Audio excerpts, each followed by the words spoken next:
大基本千万字，大家要看大家做伙来捌一日。当年过年，咱新闻拢会报道平湖乞龟活动足闹热。其实乞龟唔那是干那元宵，一般庙做酒或者是祈福活动拢有。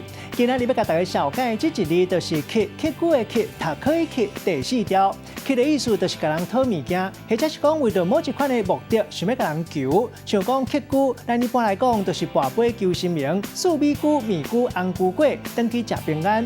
甲人讨钱，或者是讲甲人讨食的物件，古早讲是乞食，毛济济和乞食有关系俗言语，像讲乞食赶庙公，就是讲一个人忘恩背义；也有讲到外来人颠倒咧赶主人。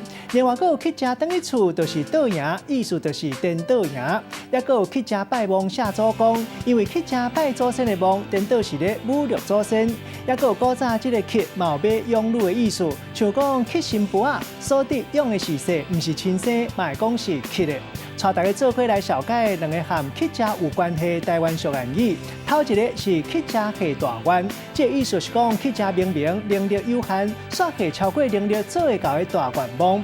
比如做有梦想，嘛要称看家己几扭动，才袂讲做袂到。第二个是乞食也有3年好运，字面的意思是讲乞食袂一世人落魄，嘛会行大运。那字句的意思就是讲3年一轮，好歹照轮，鼓励人唔通失志。咱用一句话来举例，甲这两个例甲做伙。譬如讲，一时失志唔免怨叹，人讲乞食也有3年好运，定着有出运的一天。只要莫乞食下大愿，总是有成功的机会。今仔日小解这一日读做乞第4条，提供给观众朋友来参考。